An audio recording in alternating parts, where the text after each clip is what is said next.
Welcome back to Things You Don't Know. Today's topic is something almost everyone has used, but very few people have actually thought about it. Yeah, Vaseline. It's kind of almost a household staple, a medical standby, a cosmetic product, and interestingly, a byproduct of one of the dirtiest industries of the 19th century. A substance that began as industrial waste and became a global essential. This story begins in the early oil fields of Pennsylvania shortly after the Drake oil well. Oil workers noticed a waxy residue building up on drilling equipment, something they called rod wax. At first, it was just a nuisance. It clogged machinery and slowed production. But then something unusual happened. Workers began applying it to cuts and bruises and burns. And they noticed it seemed to help, at least by protecting the wound. Enter Robert Cheesebro. That's a chemist who saw potential where others saw only waste. Yeah, and what he did, Dr. Deneen, is he collected samples, experimented extensively, and even tested it on himself. Cuts, burns, repeated applications. I heard he even ate it to prove it was safe. I don't know about you, Dr. Weaver, but I think that's a level of product testing that would not pass a modern ethics review. Yeah, I'm sure you're right. Now, by 1872, he refined and patented the substance, naming it Vaseline, from Wasser, which is water, and Elion, which is oil in German. He marketed it very aggressively, traveling, demonstrating its use, even as I said, reportedly eating it to prove its safety. Yeah, kind of over the top. So, Now, Dr. Weaver, let's slow this down a little. What exactly is rod wax? well, rod wax is a semi-solid mixture of hydrocarbons that separates naturally from crude oil.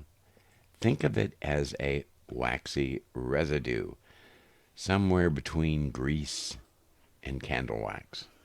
And the name comes from where it forms on the rods that were used in early oil extraction. Exactly. As crude oil is pumped upward, temperature and pressure changes, causing heavier molecules like long chain hydrocarbons to solidify and stick to the metal rods. So this is chemistry happening in real time inside the machinery. Yeah, you're right. Crude oil contains everything from light gases to heavy waxes. When conditions shift, the heavier components, especially paraffins, they precipitate out. And those paraffins are the key. Yeah, they really are. Long carbon chains with higher melting points. That's why rod wax is thick, sticky, and semi solid. Which made it a problem for oil workers, but also gave it its unique properties. Yeah, here's where we connect past to present. Petroleum jelly works because it forms an occlusive barrier. Meaning it seals the skin. Yeah, right, exactly. Thank you for helping me out with that.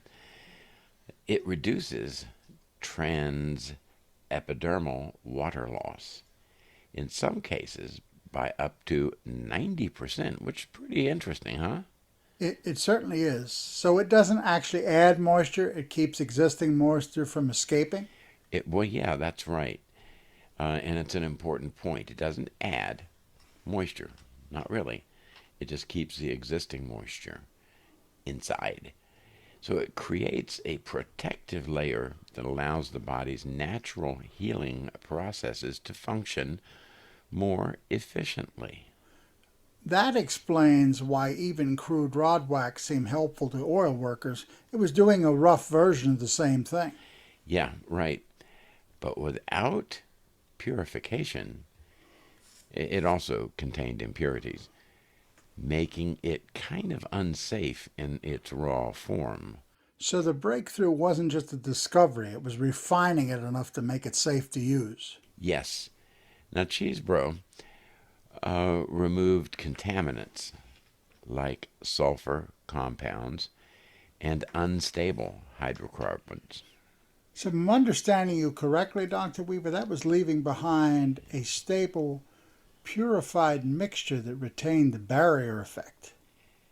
Yeah, that's right. And that's modern petroleum jelly. Chemically, quite simple, but functionally, quite powerful. Let's see if we can expand the list of uses. Yeah, let's do that.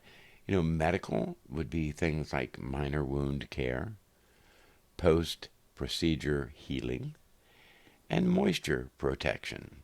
Of course, the classic use is in the care of infants, preventing diaper rash. Yeah, and then there's environmental things like protecting the skin from cold and windburn. Ladies and gentlemen, there's also some mechanical uses, lubrication and rust prevention. Yeah, and emergency use like fire starters when it's combined with cotton.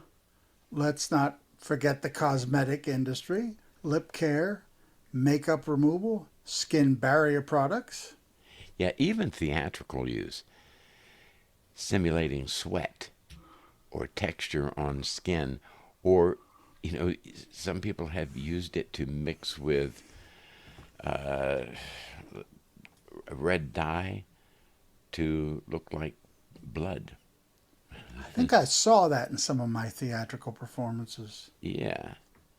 So, but not every use is appropriate. And this is where modern medical guidance becomes critical. There's one common question. Can it be used as a sexual lubricant? Yeah, sort of. I remember as a kid, um, there was something that we said: tall or short, thick or thin, Vaseline will get it in. But medical consensus says, nah, it's generally not recommended. Let's break that down clearly. Okay, first, it damages latex condoms. Petroleum based products weaken latex, increasing the risk of breakage. And that damage increases and raises the risk of sexually transmitted infections and also unintended pregnancy. Yep. And the second is infection risk. It can disrupt natural vaginal pH and trap bacteria inside the vagina. And that can potentially lead to conditions like bacterial vaginosis or even yeast infections. Absolutely. And third is it's kind of difficult to clean up. Vaseline is not water soluble and leaves a residue. And that residue can increase irritation or microbial growth. Okay, that's true.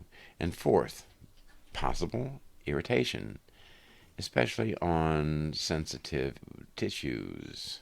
So, what should be used instead? Well, like water based lubricants that are safe with condoms, easy to clean. They're widely recommended, like KY jelly and some other things. I would imagine silicone based lubricants are effective too. They're long lasting and also safe with latex. Yeah. Both are designed specifically for that purpose, unlike petroleum jelly. What's remarkable is how long Vaseline has lasted. Yes, most miracle cures fade. This one didn't. Because it actually works within its limits. And because it's simple, no complex chemistry is needed, just a reliable barrier. And today's petroleum jelly is highly refined and regulated. which is an important distinction. It is not the same as raw oil residue.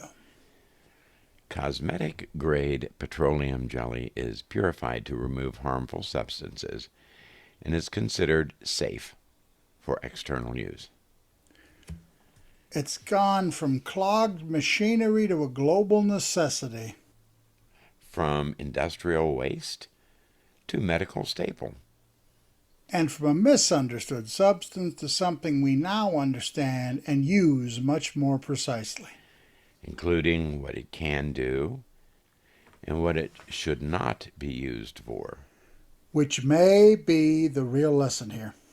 Sometimes the most ordinary objects Have the most unexplained origins. If you enjoyed this episode, Please come back, like, subscribe, and share and join us next time when we take something ordinary and show you what you didn't know. Alrighty. So for Dr. Deneen and me, I say goodbye for now and say come on back.